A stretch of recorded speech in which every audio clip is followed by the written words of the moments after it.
folks, and welcome back to MTG Burgeoning, your channel for all things Magic. And in today's video, we are Sans deck techs, we are Sans rewards, we are not without any kind of top 10s. We are just kicking back, sorting out some cards, and talking about some memories, some Magic memories. This is Tales from MTG Burgeoning, LGS edition.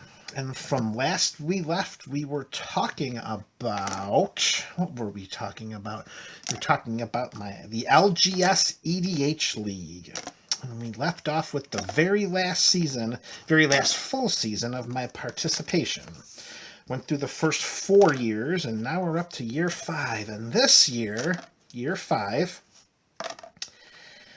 was a return to glory for your boy Burgeoning here. And so we began the new season, as usual, with a brand new deck, because every season was a brand new deck.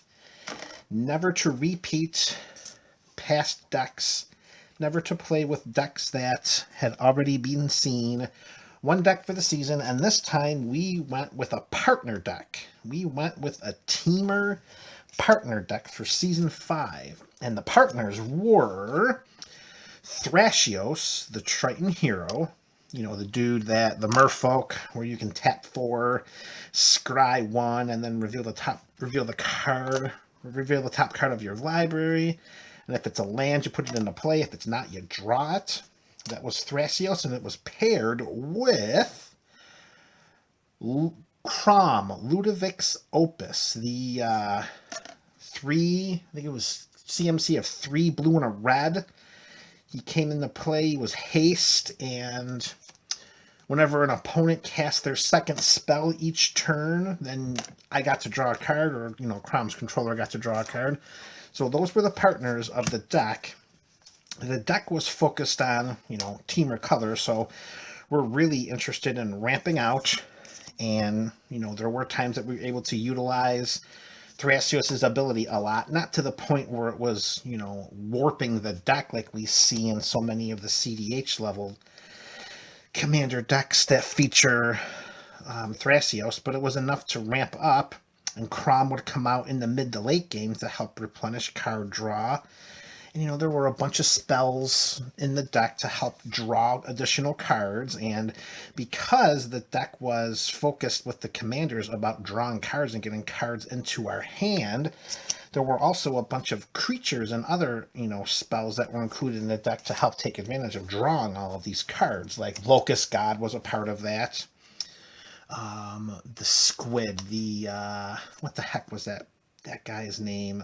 When it died, it made a 1/1 squid creature token with Island Walk for each +1/+1 counter on it. The heck was that thing's name? Geez, I don't even remember what it was called. But that was in the deck.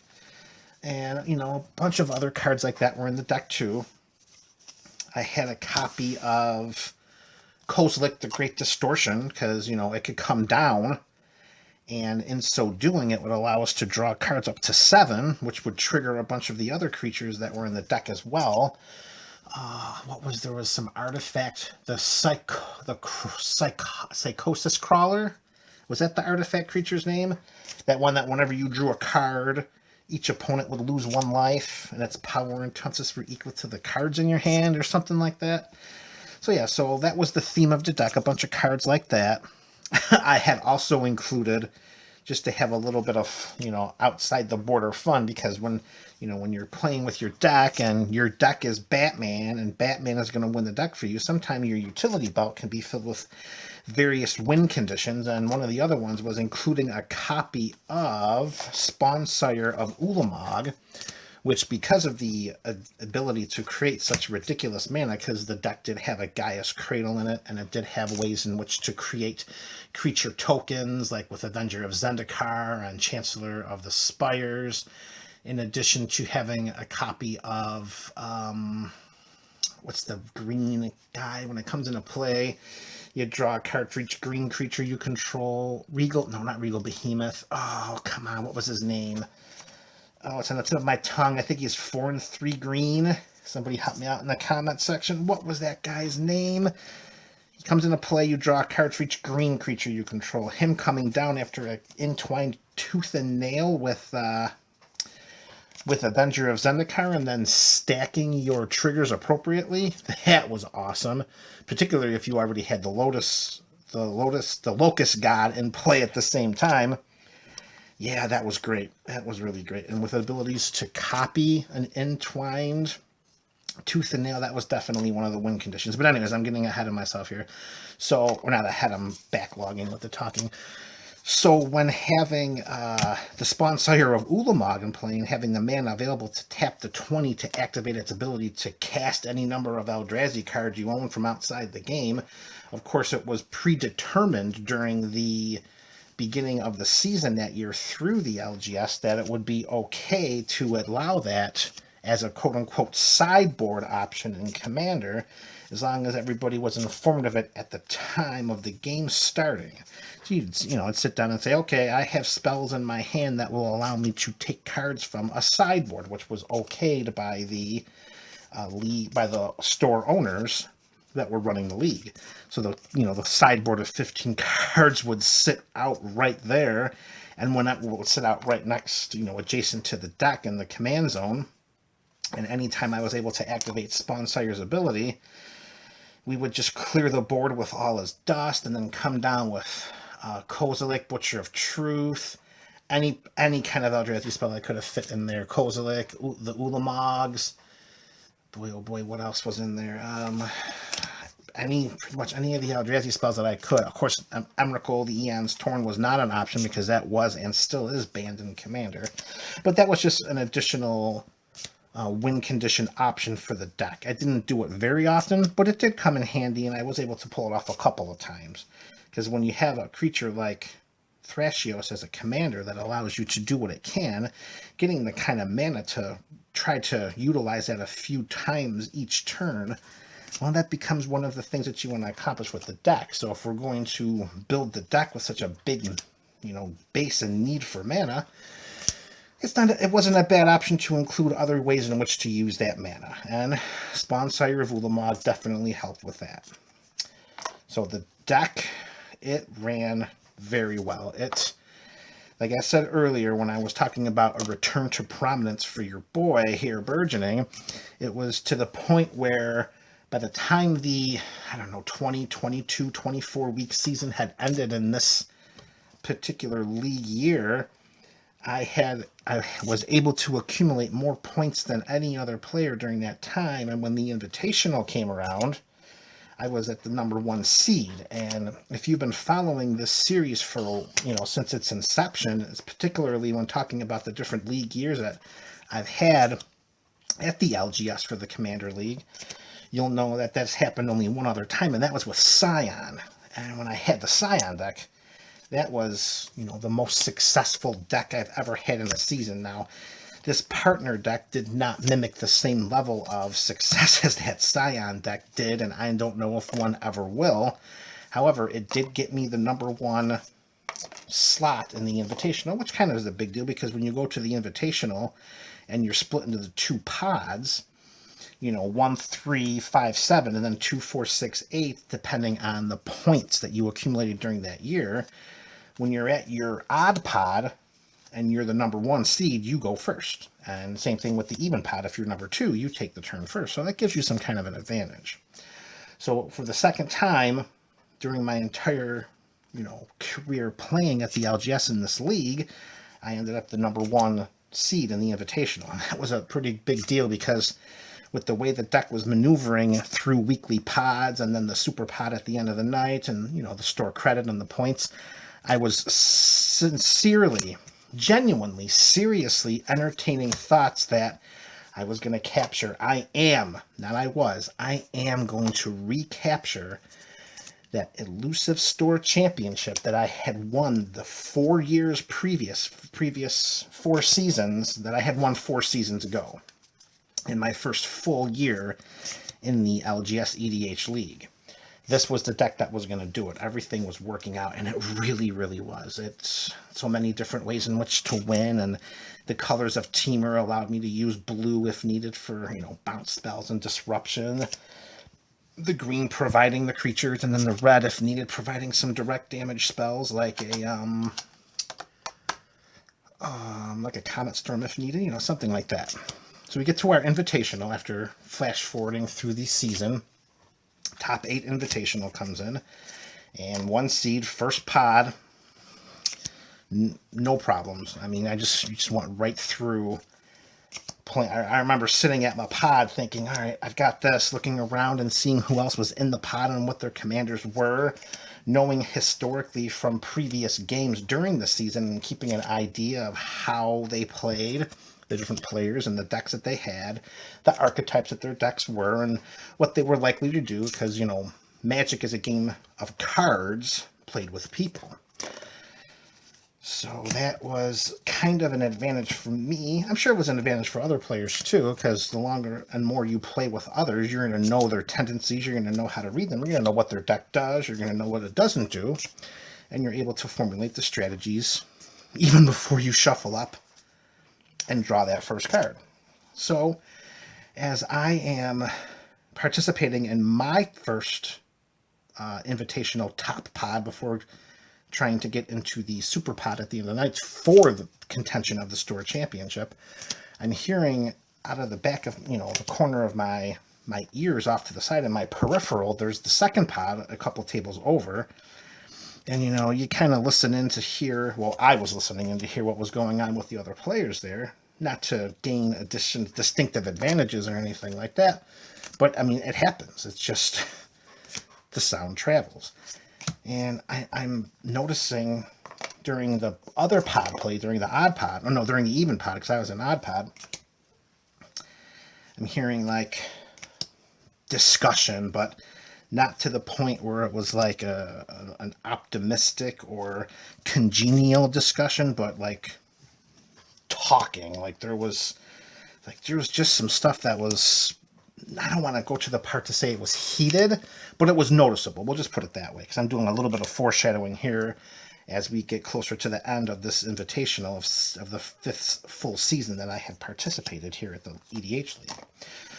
So with that going on, I end up, I win my pot in the Invitational, not only winning the game, but having the most points as well.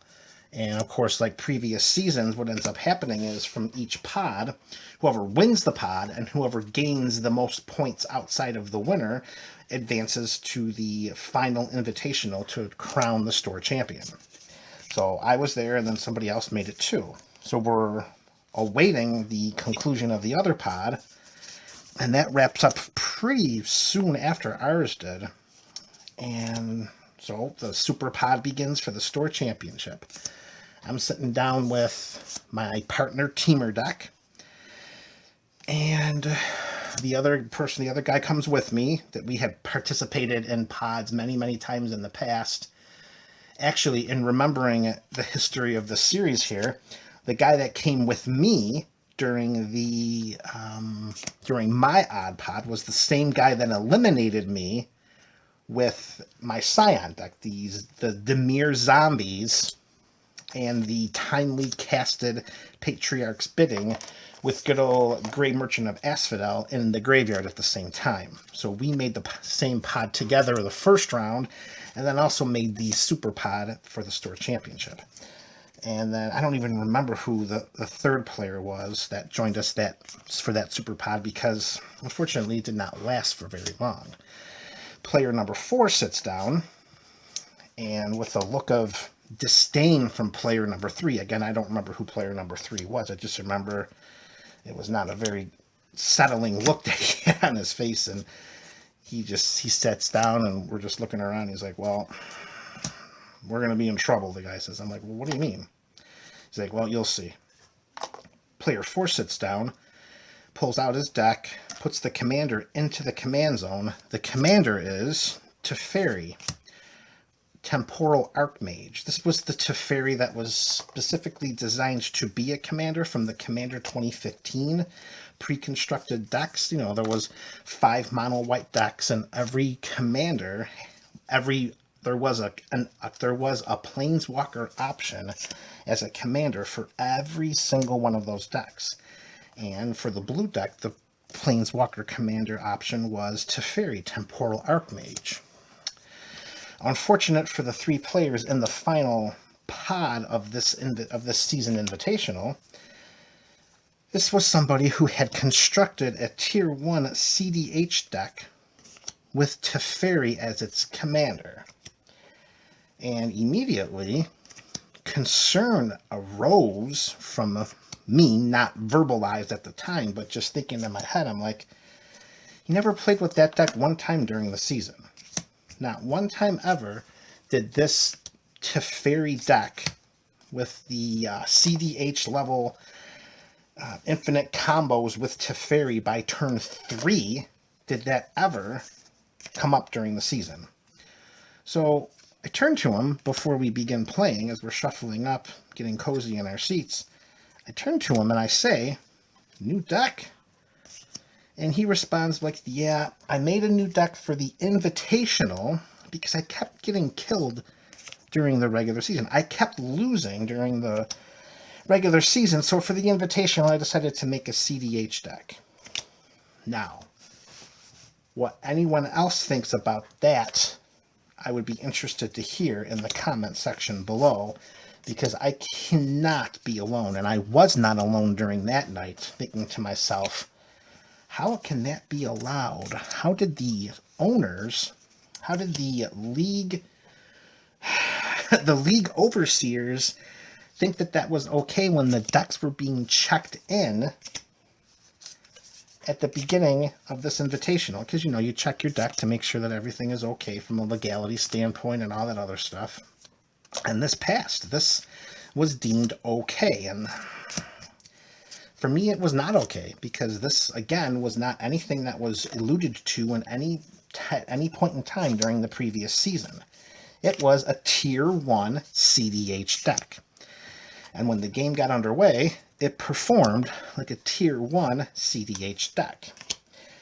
The game was over after my 4th turn. And I want to point out that during my turn 4, I cast a Decimate and levied everything at the Teferi player. Targeted one of his lands, one of his creatures, one of his enchantments, and one of his artifacts. I targeted every single thing at the Teferi player during my turn 4. And turn 5, when it comes around and it's his turn, the game is over. He gets Teferi in play. He has his various mana rocks in play, allowing Teferi to untap them, because you can -1 him to untap up to 4 target permanents. He had the Chain Veil in play, of course, so he would go back and forth from +1ing Teferi, drawing cards to stock his hand with counter magic, and then -1ing to untap his mana rocks and untap the Chain Veil in order to continuously do all of the abilities, creating a huge hand of counter magic, creating all of this additional colorless and blue mana, and that was the game. That was it. Turn 5 with a CDH deck completely out of nowhere. In this, what I really believed, genuinely, sincerely believed, this isn't like the Season 4 with the Mimeoplasm where I thought maybe I had enough to go all the way. This was a sincere and genuine thought that I'm bringing this championship back home, baby. 4 turns in from a CDH Teferi deck. That was it. The game ends. I end up being the last one to die, so a technical 2nd place finish in that season. And after the game, as we're putting our decks away, I take it upon myself to turn to the CDH player and say, "You are a coward." And he looked at me like I He looked at me like I was the one that was causing the problem here, and he gave me this puzzled look, and he says, "Why am I a coward?" I said, "Because all season you played with different deck or different decks, and then you get to the final table of the league championship, and you so choose to show up with an CDH level deck, knowing that this is not a CDH league." "Well, I kept dying," was his response. "I kept losing during the season." "But you gained enough points to reach the invitational. Aside from that, there was a great level of disappointment for me that had happened. A level of disappointment that the player would create this deck, because this was not someone that was just new. He had been around in the league for some years. He, I believe, was the store champion the previous season, pre-season 4, when I was playing with the Mimeoplasm deck. So there was a level, for me, a level of disappointment that he would choose to do that. And there was also a level of disappointment for me with the LGS, because I don't know how that's okay. I don't know from a player standpoint, from one of equitable... I wasn't okay with that, and I was not alone. It was pretty apparent from the players in the even pod with the Teferi player, in addition to the super game or the super season ending pod for the store championship, that was just not okay to do. But he did it, and it was okay by the store owner. I mean, they were friends, of course. I'm not saying that there was any kind of backdoor lobbying or anything like that. I am not setting that accusation up. No chance am I saying that. It's just a fact. But I was not okay with that. And as a result of what ended up happening that night, I took a self-imposed exile from participating in my LGS's EDH league, one that has been going on for some time. And I mean, there were a couple of other factors that were definitely at play during this time, but it was enough of a way to say maybe it's time to kind of back up here a little bit, because that one cut deep. And again, I'm curious to know what you think in the comments section. Had you been in that position, how would you have felt? What would you have done differently? I understand that it is a game, but there are varying levels of social contracts within this game, and I feel like that might have been a violation. And from the player, and honestly, from the overseers of the league. And I felt like a self-imposed exile was the way to go, just to kind of create some distance. Now, that does not mean that I did not continue to support my LGS. I definitely kept going there and buying product and doing what I needed to do as a member of the community to support the LGS. However, I could not participate in the LGS EDH League anymore. Let me know what you think in the comments section below, folks. This was a tough one, reliving this Season 5 EDH, LGS EDH League Season 5. Had that shot, should have happened.